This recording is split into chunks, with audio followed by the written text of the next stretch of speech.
খুলনার একটি প্রত্যন্ত গ্রামে ব্যবসা করেন সোমনাথ বাবু। কদিন ধরে সোমনাথ বাবুর বাড়ির আশেপাশে একটা অদ্ভুত কাণ্ড ঘটছে। কোন মহিলা রাতের বেলায় নূপুর পরে হেঁটে হেঁটে ঘুরে বেড়াচ্ছে এবং খিলখিল করে হাসছে। সোমনাথ বাবুর চাকর রঘু কিছু একটা দেখেছে, সেটা নিয়েই সোমনাথ বাবুর সাথে কথা বলছে সে। আরে না না, এটা কি করে হয়? হ্যাঁ বাবু, কাল রাতে আমি নিজের চোখে দেখেছি। আপনার ঘরের পিছন দিকে এক মহিলা কিছুটা খাচ্ছিল। সকালে গিয়ে দেখি মুরগির পালক, রক্ত সব পড়ে রয়েছে, আর আপনার খামার থেকে দুটি বড় বড় মুরগি উধাও। হ্যাঁ, এ কি করে হয়? এ কি বিভৎস জ্বালায় পড়লাম রে বাবা। আমায় 2-3 দিনের জন্য একবার মনে হচ্ছে কলকাতায় যেতে হবে। আমি আসি, আর তারপর পুরো ব্যাপারটা দেখছি। কিছুতেই তো কোনো কাজ হচ্ছে না, আবারও সেই ঘুরে ফিরে একই বিপদ। হ্যাঁ বাবু, এবারে কোনো বড় তান্ত্রিককে আনবেন।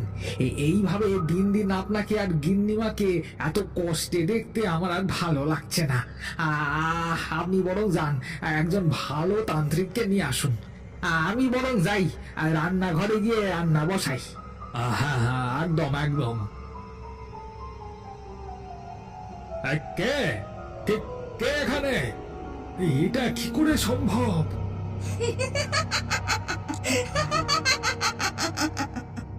মহিলা খিলখিল করে হেসে ওঠে। তা শুনে ভয় পেয়ে যান সোমনাথ বাবু। কলকাতায় কাজ সারা হয়ে যায় সোমনাথ বাবুর। তিনি কলকাতায় এক বন্ধুর কাছ থেকে জানতে পারেন এখানে তারানাথ তান্ত্রিক বলে একজন আছেন, যিনি মঠ লেনে বসবাস করেন। তিনি এই সমস্ত অলৌকিক কর্মকাণ্ড খুব ভালো করে সমাধান করে থাকেন। আর যাই বলো ভায়া, বিকেলে এরকম চপ মুড়ি আর চা বেশ ভালো লাগে। আর তার সাথে যদি ঠাকুর মশাইয়ের গল্প হয়, আহা, জমে যায়। তার বলতে আজকে একটা বড় হাড় হিম করা অভিজ্ঞতা হয়ে যাক। হ্যাঁ হ্যাঁ, একদম একদম ঠাকুর মশাই। ঠাকুর মশাই চপ মুড়ি মুখে তুলে নিলেন, তারপর চায়ে চুমুক দিয়ে কিছু একটা বলতে যাবেন, এমন সময় ঘরে প্রবেশ করেন ৪৫ বছরের এক পুরুষ। আচ্ছা, এটা কি তারানাথ তান্ত্রিকের বাড়ি? হ্যাঁ, এটা ওনারই বাড়ি। আপনাকে দেখে মনে হচ্ছে আপনি তারানাথ তান্ত্রিক। আসলে আমি তো জানি না, তাই মানে কিছু মনে করবেন না। হ্যাঁ হ্যাঁ, আরে না, ওসব কিছু আমি মনে করি না। ঠিক আছে, আপনি আসুন আসুন। চারিমা, এই চা বসা আর একটা, তেলে ভাজা আর আম তেল মাখানো মুড়িও নিয়ে আয়। আসলে আমার এই বিকেল বেলাটা চপ মুড়ি আর চা খেতে খেতে আমরা অভিজ্ঞতা বলি, কম তো অলৌকিক অভিজ্ঞতার সম্মুখীন হইনি আমি। আর এই সব অভিজ্ঞতা শোনার টানে এরা ছুটে আসে। আরে এত ব্যস্ত হবেন না, এত ব্যস্ত হবেন না আপনি। আসলে আমি আজকে কিন্তু আমরা ঠাকুর মশাইয়ের কাছে ওনার অভিজ্ঞতা শোনার টানেই ছুটে এসেছি। চিন্তিত মুখে বসে থাকেন সোমনাথ। এই দেখো, আমরা নিজেরাই কথা বলে যাচ্ছি। আপনাকে খুব চিন্তিত লাগছে। বলুন, আপনার কি সমস্যা? আসলে আমার বাড়ি খুলনা। খুলনা? খুলনা মানে তো ওপার বাংলা। হ্যাঁ হ্যাঁ, ও ওপার বাংলায়। বাপরে, আপনি তো অনেক দূর থেকে এসেছেন মশাই।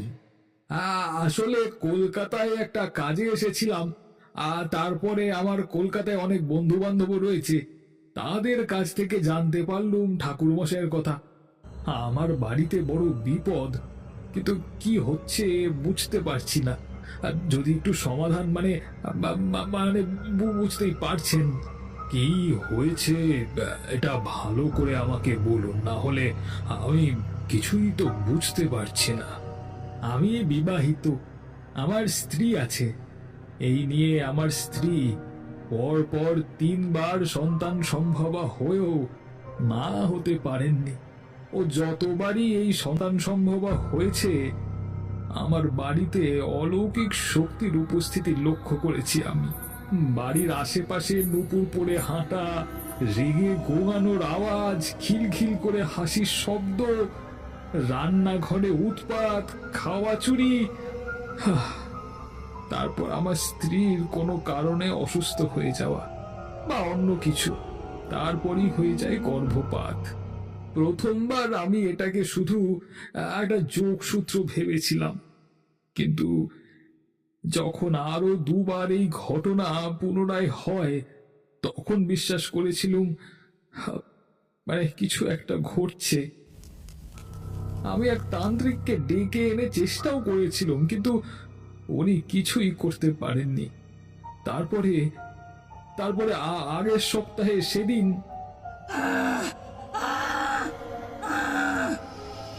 আমি উর্মির চিৎকার শুনে ছুটে গেলুম সেখানে।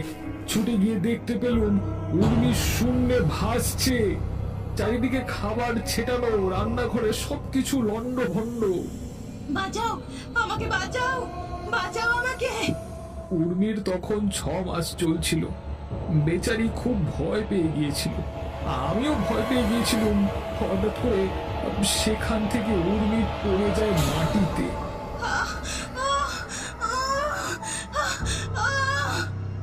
সঙ্গে সঙ্গে উর্মিকে আমি নিয়ে যাই নিকটবর্তী হাসপাতালে।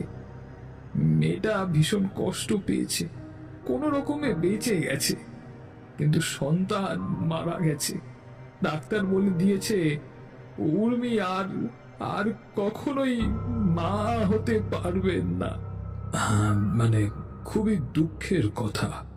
কলকাতায় আসার আগের দিন আমি নিজের চোখে দেখেছি সেই মহিলাকে। আমি শুধু চাই যে সে কি চায় জানতে, কেন সে আমার পেছনে এইভাবে পড়ে আছে, আমার আর আমার সংসারটা নষ্ট করছে, আমার বউয়ের ক্ষতি করছে। একটা সমাধান চাই ঠাকুর মশাই। আপনি যদি একবার গিয়ে ব্যাপারটা দেখতেন, কেন সে আমাদের সাথে এটা করছে, আমায় আমায় আপনি শুধু ওইটাই জানান ঠাকুর মশাই। আপনার কাছে কৃতজ্ঞ হয়ে থাকবো আমি। আচ্ছা ঠিক আছে, আমি যাব কিন্তু অনেকটা দূর তো, মানে 2 দিন পর রওনা দিচ্ছি। এ বাবা, 2 দিন পরই তো শনিবার, আর তারপর রবিবার। ভেবেছিলুম শনিবার রবিবার এখানে এসে প্রত্যেকদিন একটু গল্প শুনবো, মানে মানে না না না মানে অভিজ্ঞতা শুনবো, কিন্তু আপনি চলে যাবেন। আরে 2 দিন পর তো আমাদেরও ছুটি আছে। আর ঠাকুরমশাই, আমরা যদি আপনার সাথে যাই কোনো অসুবিধা হবে? সোমনাথবাবু বলছি, আমরা যদি ঠাকুরমশাইয়ের সাথে যাই কোনো অসুবিধায় পড়বেন আপনি? আরে না না, একদম নয়, একদম নয়। আপনারা চাইলে যেতেই পারেন, কোনো অসুবিধা নেই। ঠিক আছে, তাহলে ওই কথাই রইল। আমরা তাহলে পরশু দিনই বেরোচ্ছি। আপনারা এলেই আমি খুব খুশি হব। আমি তাহলে আজ আসি। আমাকে আবার বিকেলে খুলনা ফিরতে হবে। আমি আসি। সতীনাথবাবু বেরিয়ে গেলেন।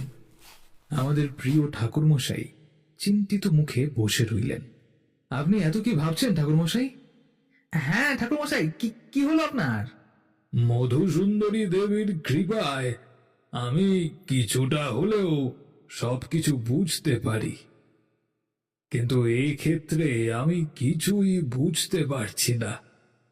ব্যাপারটা এতটা সহজ নয়। আমাকে সমস্ত রকম প্রস্তুতি নিয়েই যেতে হবে। তাহলে আমরা পরশুদিন চলে আসবো। অনেক কষ্ট করে আমরা 3 জনেই খুলনা গিয়ে পৌঁছলাম। গরুর গাড়ি আগে থেকেই অপেক্ষা করছিল আমাদের জন্য। আমরা গরুর গাড়িতে উঠে বসি। গরুর গাড়ি চলতে শুরু করে। ঠাকুরমশাই চোখ বন্ধ করে বসে ধ্যান করছিলেন। কিছুক্ষণ পর গরুর গাড়ি এসে থামে। একটা পাকা বাড়ির সামনে সেটা দাঁড়ায়। সোমনাথবাবু বাড়ির ভেতর থেকে বেরিয়ে আসেন। আরে আসুন আসুন, আপনাদের জন্যই অপেক্ষা করছিলাম। আপনাদের আসতে কোনো অসুবিধা হয়নি তো? আয় রঘু, জল শরবত এগুলো নিয়ে আয়। বাড়ির ভেতর প্রবেশ করলাম। বাড়ির বারান্দায় সকলে বসে আছি। রঘু জল নিয়ে উপস্থিত, রঘু যা, গরম গরম লুচিটা ভেবে ফেল। হ্যাঁ বাবু, এখনই যাচ্ছি।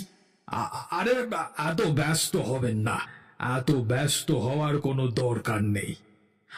না না ঠাকুর মশাই, আসলে আমি বলেই রেখেছিলুম আপনি এলেই গরম গরম লুচিটা ভাজা হবে। অনেকটা পথ এসেছেন, খিদেও পেয়েছে নিশ্চয়ই। জানেন ঠাকুর মশাই, কালকের রাতেও আমি সেই মহিলাকে অদ্ভুত ভাবে আবার দেখলুম। তার দৃষ্টিটা কেমন যেন একটা, সে আমার দিকে এক দৃষ্টিতে তাকিয়েছিল। কিছুতেই তোকে শান্তিতে থাকতে দেব না, শান্তিতে থাকতে দেব না আমি। কে তুমি? কি চাও? কেন ক্ষতি করছো আবার? তোদের বাঁচতে দেব না আমি, সব শেষ করে দেবো আস্তে আস্তে। তার ওই ভয়ঙ্কর মুখে চাউনি আমি ভুলতে পারছি না। কেন যে আমার পেছনে পড়েছে, কি তার উদ্দেশ্য, আমি কিছুই বুঝতে পারছি না। যা মনে হচ্ছে মহিলাটাকে কোথায় দেখেছি, কিন্তু ঠিকভাবে আমি মনে করতে পারছি না। আপনি কোনো চিন্তা করবেন না, আমি এসে গেছি। ব্যাপারটা আমি এবার ভালো করে ভেবে চিনতে তারপরই কাজে নামবো। আমরা কথা বলতে বলতেই আমাদের সামনে চলে এলো গরম গরম লুচি, আলু ভাজা আর পায়েস। আমরা মহা আনন্দে খেতে শুরু করলাম। সূর্যাস্তের কিছুক্ষণ আগেই আস্তে আস্তে কালো মেঘ আকাশে ছেয়ে গেল। কিছুক্ষণ পরেই শুরু হলো ঝিমঝিম করে বৃষ্টি। আমি আর কিশোরী ঘরের ভেতরে বসেছিলাম। ঠাকুর মশাই আর সোমনাথ বাবু বাইরের বারান্দায় বসেছিলেন। হঠাৎ করে শুনতে পাই এক মহিলার চিৎকার। আমরা সকলেই এসে চিৎকার লক্ষ্য করে সেই ঘরে গিয়ে প্রবেশ করলাম। ঘরের ভেতরে একটা মহিলা যন্ত্রণায় ছটফট করছে। সোমনাথ এগিয়ে গেল সেদিকে। কি হয়েছে উর্মি? আর কোনো ভয় নেই, ঠাকুর মশাই চলে এসেছেন। কেউ কিচ্ছু করতে পারবে না, আমি তোদের বাঁচতে দেব না, শান্তিতে বাঁচতে দেব না আমি। সোমনাথের স্ত্রী উর্মি বিছানার উপর উঠে বসে, তারপর নিজের হাত দিয়ে নিজের শরীরে আঘাত করতে থাকে। নখের আঘাতে চারিদিক ছিঁড়ে যায়, রক্ত পড়তে থাকে সেই ক্ষতস্থান থেকে। কি হচ্ছে ঠাকুর মশাই? উর্মি, উর্মি! ও আর উর্মি নেই, ওর ভেতরে প্রবেশ করেছে এক অতৃপ্ত আত্মা। তারানাথ চোখ বন্ধ করে বিড়বিড় করে মন্ত্র পড়তে থাকে, আর গলার থেকে তার রুদ্রাক্ষের মালাটা খুলে উর্মির গলায় পরিয়ে দিতেই উর্মির শরীর থেকে একটা কালো ছায়া বেরিয়ে ঘরের কোণে দাঁড়িয়ে থাকে। কাউকে ছাড়বো না, কাউকে ছাড়বো না, আমি সবাইকে শেষ করে দেব। ততক্ষণে উর্মি মাটিতে লুটিয়ে পড়েছে। সোমনাথ উর্মিকে নিয়ে ব্যস্ত হয়ে পড়ে। হঠাৎ করে শোনা যায় বাড়ির পেছন দিক থেকে এক ডানা ঝাপটানির শব্দ। একসাথে শত মোরগ যেন ডেকে উঠছে বারে বারে। রঘু ছুটে আসে এই ঘরে। হ্যাঁ, মুরগির ঘরে, মুরগির ঘরে সেই মহিলা বাবু। ঠাকুর মশাই আবারও ছোটে বাড়ির পেছন দিকে। মুরগির খামারের ভেতরে বসে আছে এক মহিলা। ছিঁড়ে ছিঁড়ে মুরগির মাংস খাচ্ছে। ঠোঁটের কোণ থেকে বেরিয়ে পড়ছে রক্ত। মেরে ফেলবো, মেরে ফেলবো সকলকে। অত্যাধিক রাগে ক্রোধে দুটো মুরগির গলা টিপে অদৃশ্য হয়ে যায় মহিলা। সঙ্গে সঙ্গে ঠাকুরমশাই রঘুকে বলে, রঘু, রঘু তুমি নুন নিয়ে এসো। রঘু রান্নাঘর থেকে নুনের পাত্র নিয়ে আসে।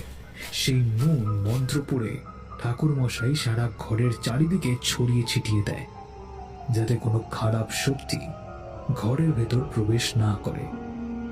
এই নুন অপশক্তিকে ঘরের ভেতর প্রবেশ করতে দেবে না। তার সাথে আমার মন্ত্রও রয়েছে, কিন্তু তোমার সাথে আমার কিছু কথা আছে। ঘরের ভেতরে চলো সোমনাথ, আর কোনো ভয় নেই। যতটা দেখে মনে হচ্ছে এই শক্তি কোনো কারণে তোমার উপরে খুবই ক্রুদ্ধ। তুমি কি কখনো কারো ক্ষতি করেছো?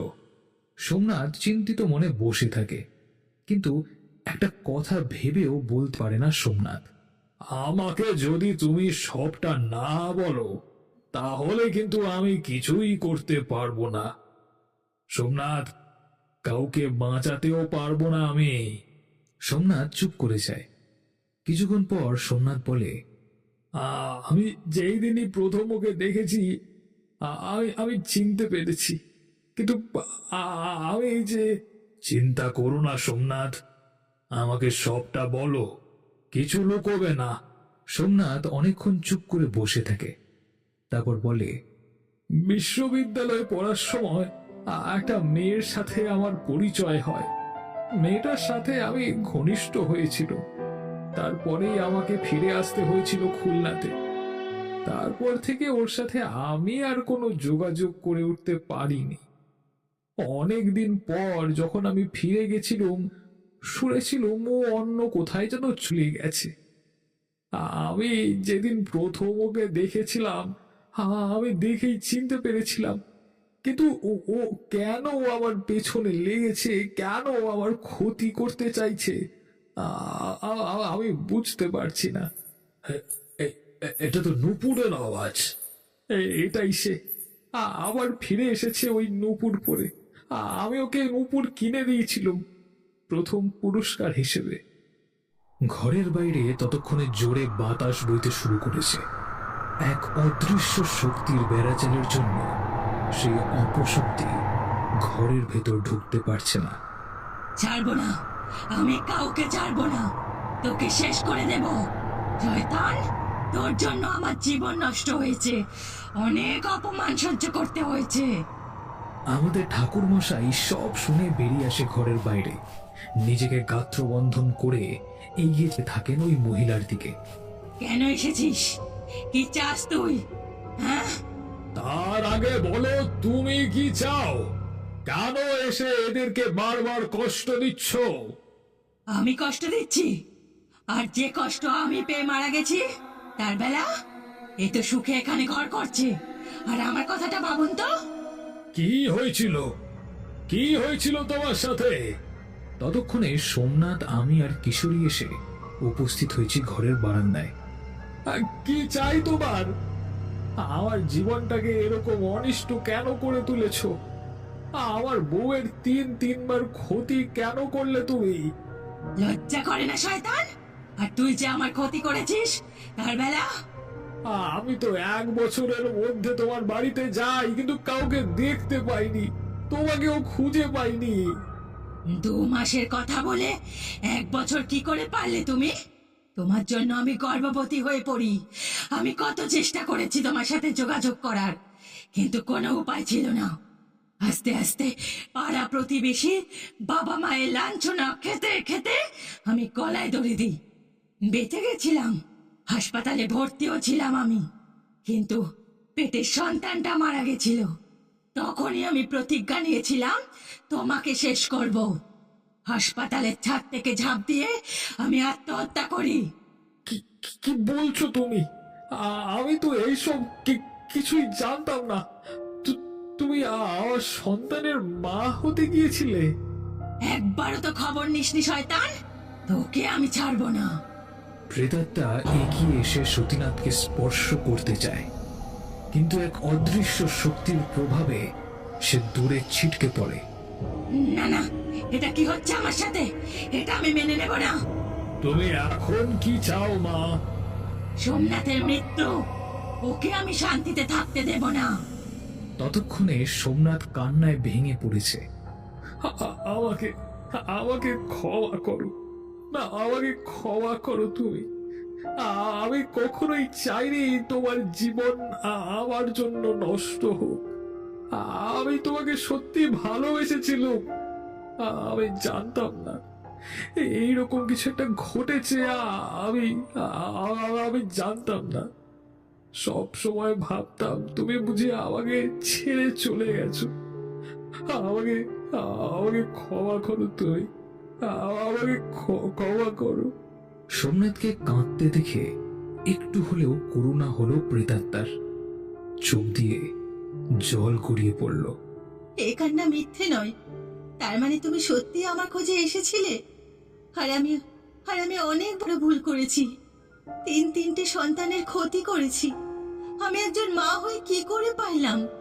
আমি ভুল করেছি, আমাকে ক্ষমা করো আমাকে। ঠাকুর মশাই, আপনি আমাকে মা বলে ডেকেছেন, আপনি আমাকে মুক্তি দিন। অনেক পাপ করেছি, আমাকে মুক্ত করে দিন, মুক্তি দিন আমাকে। এই মেয়ের বিনীত অনুরোধটা আপনি রাখুন। আমরা দুজনেই অবাক হয়ে তাকিয়ে দেখতে থাকলো। ঠাকুরমশাই মন্ত্র পড়তে শুরু করলেন। আস্তে আস্তে সেই ছায়ামূর্তি বাতাসে মিলিয়ে গেল। যাওয়ার আগে বলে গেল, চিন্তা নেই, তুমি সন্তানের বাবা অবশ্যই হবে। দেখে নিও, তুমি বাবা ডাক অবশ্যই শুনবে। ভালো থেকো। এ জন্মে নয়, কিন্তু পরের জন্মে না হয় আমি তোমার সঙ্গে থাকবো। আমি আসি। আমিও বলছি সোমনাথ, তুমিও বাবা ডাক অবশ্যই শুনবে। অনেক সময় অনেক অলৌকিক ঘটনা আমাদের সাথে ঘটে। তুমি দেখো, আমার আশীর্বাদ রইল।